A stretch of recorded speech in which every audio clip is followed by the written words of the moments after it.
বা ইন্টারন্যাশনাল যে কোর্ট, এখন ক্যাঙ্গারু কোর্ট, যেটা ক্যাঙ্গারু কোর্ট যেটা বাংলাদেশে আছে, সেইটা যদি অবৈধ হয় তাহলে পারলে ঠেকাও। কে বলেছেন এই কথাটা, পারলে ঠেকাও? সেটা বলেছেন আমাদের পান্না স্যার। এবং উনি যে বলেছেন, আমার যে বোনকে দিয়ে এই কথাগুলো, ওনার সাথে কথাবার্তার যে রেকর্ডিং, সেই রেকর্ডিং এর আপনাদেরকে আমি কিছু অংশ শোনাবো, যেটা আমার ভিডিওর ভেতরে আমি দিয়ে দিব, যে শোনার জন্য যে উনি আসলে বলেছেন কিনা, আমি গুজব ছড়াচ্ছি নাকি উনি বলেছেন, সেটা আজকে প্রমাণ করে দিব আপনাদেরকে। তার আগে, এটা শোনানোর আগে আপনাদের কয়েকটা কথা বলি, প্লিজ একটু শুনেন। আপনার কয়েকটা কথা বলি আপনাদের।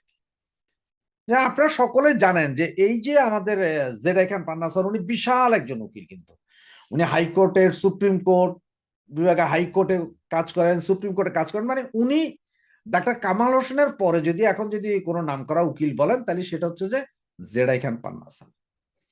আপনাদের সকলেরই মনে আছে জুলাইয়ের 29 তারিখ 2024, সেদিন তিনি এসেছিলেন। যেটা আপনার ব্যানারে যে ছবিটা দেখছেন, এটা কিন্তু সেদিনকার ছবি।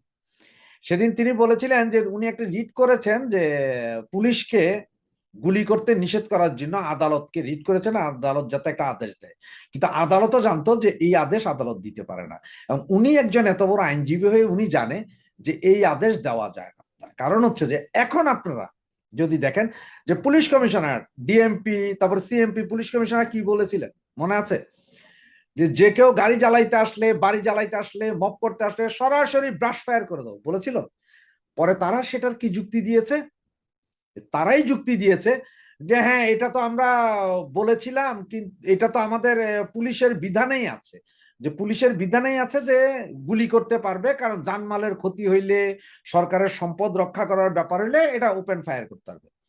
তাইলে এই 29 তারিখ, মানে গত বছরের জুলাইয়ের 29 তারিখ, 25 তারিখ থেকে যদি আপনারা দেখেন, 25 তারিখ থেকে প্রথম শুরু হয় জ্বালাও পোড়াও। বিটিভি ভবন, তারপরে আপনার সেতু ভবন, পুলিশের থানা আক্রমণ, পুলিশকে মাইরা লটকায় দেওয়া, এগুলো সব কিন্তু তখন শুরু হয়েছিল। তো উনি কার স্বার্থে পুলিশের যাতে গুলি করতে না পারে সে বিষয়ে বলেছিলেন। জানমাল রক্ষা করতে হলে পুলিশ গুলি চালাবে, সন্ত্রাসীদের, এটা নর্মাল, পুলিশের বিধানেই আছে। তাহলে পুলিশের বিধানে থাকলে উনি কাদেরকে বাঁচানোর জন্য বা কাদের পক্ষ হয়ে লড়ছিলেন, বুঝেছেন? পাশের উকিলটাকে একটু দেখেন আপনারা। ওনার পাশের যে উকিলটা, এই ছবিতে দেখতেছেন তো, পাশের যে উকিল, এই বেটাও ওইখানে, এই বেটাও জামাতি। তখন সবাই ছিছি বলেছিলেন, না না না, ওনারা জামাতি না, ওনারা মুক্তিযুদ্ধ। এই তো এর পরের ঘটনাতে আসি। এর পরের যেই ঘটনা, এর ভিতরে উনি গত 8-10 বছর যাবৎ ব্লাস্ট নামে একটা এনজিওর প্যানেল উকিল ছিলেন। এটা আপনারা ভালো করে জানেন না। ব্লাস্টের এই এনজিওটা কার? David Bergman. ডেভিড বার্গম্যানকে আপনার ডাক্তার কামাল হোসেনের মেয়ে সারা খানের জামাই। ডেভিড বার্গম্যান মনে আছে? সেই মাইম্যান, সেই শেখ হাসিনার লোক, সেই বিভিন্ন জনকে হত্যা গুম খুনের দায় করেছিলেন এই ডেভিড বার্গম্যান, এবং ওনারই সংগঠন হচ্ছে ব্লাস।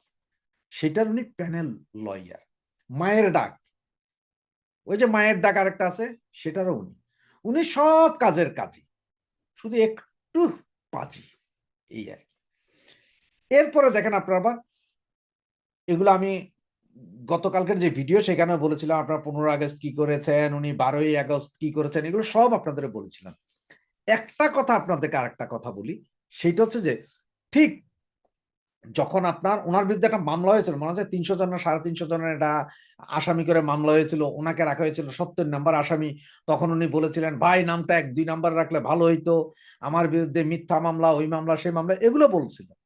এগুলা বলছে পরে আমরা সকলে, হ্যাঁ আইনের শাসন নাই দেশে, এই নাই সেই নাই, হেভি আন্দোলন। আমরা ফেসবুক পার্টি, আমরা মুক্তিযুদ্ধের সপক্ষে সবাই ফেসবুক পার্টি ছিলাম, কারণ তখন মনে হয়েছিল যে উনি একমাত্র মুক্তিযুদ্ধের ধারক এবং বাহক। সেই মামলায় উনি পরে কোর্টে হাজির হয়ে জামিন নিয়েছিলেন। সেই জামিনটা কিভাবে নিয়েছিলেন জানেন? সেই জামিনে, ওনার যে জামিন চেয়েছিলেন, সেই জামিনে ওনার পক্ষে দাঁড়িয়েছিলেন প্রধান উকিল হিসাবে শিশির মনির, জামাতের শিশির মনির। মনে আছে জামাতের শিশির মনির, যে কিনা আবরার হত্যার পরে জামাতের ছেলেপেলের পক্ষে দাঁড়াইছিল। সেই শিশির মনির হচ্ছে যে ওনার তখন প্রথম উকিল। কেন? উনি আর কোনো উকিল পান নাই? উনি নিজে আসামি, ঠিক আছে, উনি চালাইতে পারবেন না, উনি তো একটা অ্যাসোসিয়েট ফার্ম চালান, উকিল ফার্ম চালান। সেখানে ওনার অনেক জুনিয়র লয়ে আছে, তারা দাঁড়াইলো তো যেত। সেটা না করে উনি কি করলেন, শিশির মনিরকে আনলেন। এখন শিশির মনিরকে আইনা উনি সেই কোর্ট থেকে জামিন নিলেন। এরপরের কাহিনী আবার জানেন আপনি, ওই যে আপনার 12ই আগস্ট তিনি আইনজীবী হতে চেয়েছিলেন। কার আইনজীবী? শেখ হাসিনার আইনজীবী। গত 12ই আগস্ট শেখ হাসিনার আইনজীবী হিসেবে উনি চেয়েছিলেন, কিন্তু তার এই প্রস্তাব নিয়ে গিয়েছিল কে? নাজনীন হাসান, যিনি কিনা জিয়াউল হাসান, সেনাবাহিনী এক মেজর জিয়াউল হাসানের বোন। সে গিয়েছিলেন ওনার প্রস্তাব নিয়ে যে জেডাই খান পান্না স্যার উনি শেখ হাসিনার আইনজীবী হতে চান। জিয়াউল হাসান কিন্তু এখন জেলে, গুম হত্যা এগুলোর কারণে উনি জেলে। সে নাজদিনকে নিয়ে গিয়েছিলেন। এবং আপনারা সবাই জানেন যে 28শে মার্চ ওই যে মঞ্চ 71-এর যে প্রোগ্রাম, সেই প্রোগ্রামে যে যেখানে যে আপনার আমাদের আরেক পান্না, মঞ্জুর আলম পান্না, তারপরে লতিফ সিদ্দিকী সহ প্রায় 16 জন ধরা খাইলেন। তার মধ্যে 2 জন মাত্র জামিন পেয়ে আছেন। এখনো আরো 15 জন সিনিয়র সিটিজেন যাদের বয়স 84 থেকে 90-এর ভেতরে, এরা সবাই এখনো জেল খাটছেন।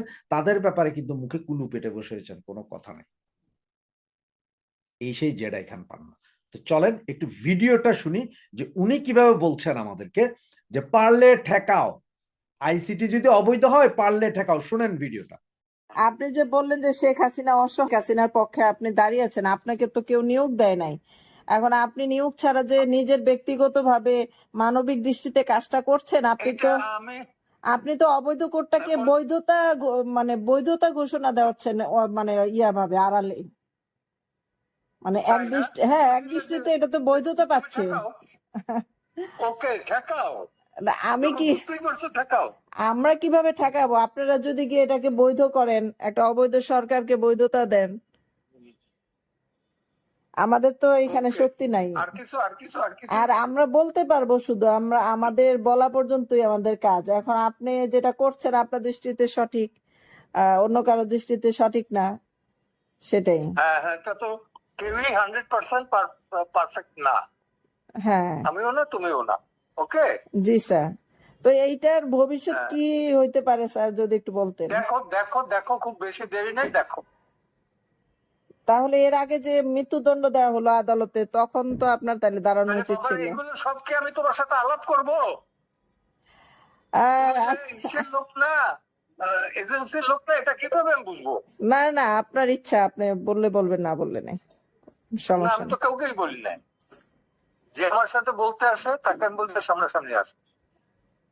আমি তো আপনাকে দাওয়াত দিলাম, অনলাইনে আসেন, সামনাসামনি কথা বলি। না, অনলাইনে তো আমি যাব না। ওকে, রাখি, আমার সামনে ক্লায়েন্ট আছে। ঠিক আছে, ঠিক আছে। শুনলেন তো ভিডিওটা, কি বুঝলেন? এই ভিডিওটাতে আপনি যা শুনলেন তা সত্য ঘটনা। এবং আপনাকে আমি প্রথমে যেই ছবিটা দেখেছেন, মানে জেডাই খান পান্নার ছবি দিয়ে, এরপরে বাকি পুরো কথার রেকর্ডিং উইদাউট এনি কাটিং, সরাসরি র ভিডিওটা শোনালাম, যেখানে যে ফোন করেছে ফোনের সেই উপরে স্যারের নাম্বার লেখা ছিল, এটাও দেখলেন। যে মহিলা কণ্ঠটা সেটাও আমাদেরই। তাহলে উনি, ওনাকে যখন এই মহিলা জিজ্ঞেস করলেন তখন উনি কি বললেন শুনতে পারছেন? শুনুন, দেখুন, বুঝুন এবং পরবর্তীতে বলুন যে কেন আমরা জেডাই খান পান্নার পেছনে উঠে পড়ে লেগেছি।